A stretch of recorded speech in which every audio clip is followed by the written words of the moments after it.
nakapag-harvest na ba kayo ng inyong mga lansones, rambutan at durian? So for today's video mga ka-antrip, samahan nyo nga kami at ha-harvestin po namin ang aming rambutan dito lang sa aming bakuran. Medyo na late na nga mga ka-antrip ang pangmumunga ngayong taon itong aming rambutan dahil nga September na pakatapusan bago pa lang siya nagkaroon ng mga hinog. At nga pala mga ka-antrip, baka nagtataka kayo kung bakit nakaganitong outfit pa talaga ako. Katatapos ko lang po kasi magsumba, linggo po kasi ngayon ng umaga. Yan mga ka-antrip, yan yung aming solar windmill. Nagbibigay po yan ng kuryente dito sa amin sa aming solar. So kung malakas ang hangin, marami ang kuryenteng na-imbak sa battery namin dito. Kaya ang laki ng tipid namin sa kuryente dahil sa aming mga solar electricity yung ginagamit dito. Natras nga pala mga ka-antrip, nirasmoto itong truck yung panel naming luma dito sa tapat ng rambutan para hindi kami mahirapang umakyat. So ayan naaabot lang namin. Pero pansin nyo ba mga ka-antrip, napakakunti ba ng bunga ng rambutan namin ngayon? Siguro hindi lang din po sa amin, siguro pati sa inyo. Kapansin-pansin talaga ang konti ng mga naglako, nagbebenta ng mga lansones, rambutan. Wala nga po ako nakitang Maria itom o Mara ito mga ka-antrip, durian ang konti rin. Hindi kagaya ng mga lumipas na taon. Noong 2023, 2022, 2021, napakaraming rambutan, sako-sako ang binibenta, nilalako, pati po yung tabo, maraming ngayong taon wala po akong nakita or walang naglako ng tabo dito sa amin. Totoo nga siguro ang mga kasabihan ng mga matatanda, di ba, na kapag mahina ang pamumunga ng mga prutas ilang or yung mga wild fruits ay mahirap ang pamumuhay ng mga tao. Mas marami pa nga mga ka-antrip ang bunga nitong rambutan namin na ito last year kaysa sa ngayon. Pero mas marami talaga nung 2023 at 2022. Pansin ko rin nga hindi nagkaroon kami dito sa aming bayan ng Rambutan Festival. Dahil nga siguro sa kakulangan ng supply kasi nung last Rambutan Festival po dito mga ka-antrip, nako talagang literal na patikalan talaga na masasabi kong bumaha ng rambutan. Ngayong season 2025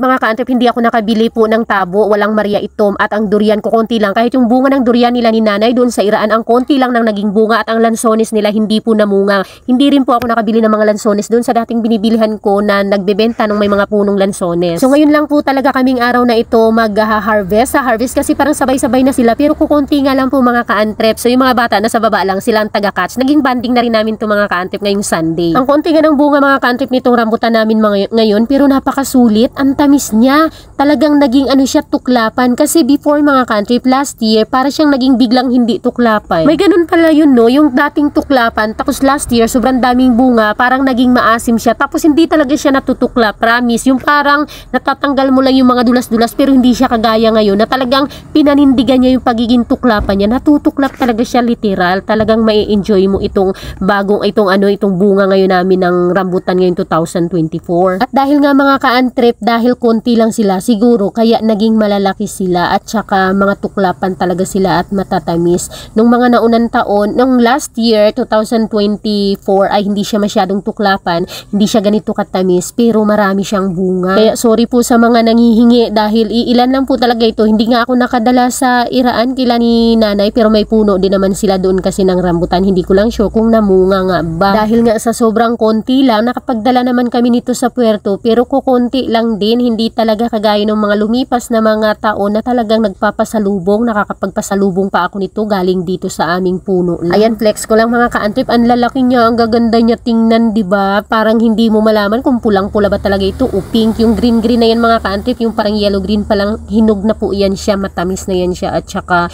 talagang tuklapan. Napakasarap sa pakiramdam na may punong halaman or may mga prutas sa ating kapaligiran kasi kapag panahon nila talagang ayan, kukuha ka na lang, hindi mo na bibilihin. Kahit naman siguro kaya mong bumili ng halagang 50 pesos. Hindi naman talaga kami ang nagtanim nito or ako ang nagtanim nito kasi nandito na ito pag-acquire namin dito sa lupa. Pero marami na akong napatubo. Ayan mga ka-antrip po, ang daming bunga. So ayan, maraming salamat sa pagsama niyo sa amin mga ka-antrip sa aming pag-harvest dito sa aming rambutan na masarap. Kami naman ay magmumukbang. Late upload nga pala ang video na ito mga ka-antrip nung Sunday banding pa namin ito. At ayan, enjoy natin ang Sunday natin at susunod na Sunday. Thank you so much. Comment naman kung napanood mo ang video na ito at kung taga saan ka at kung may rambutan din ba sa lugar ninyo. Thank you. Please follow and share. Nahuli ka sa bubong ng truck.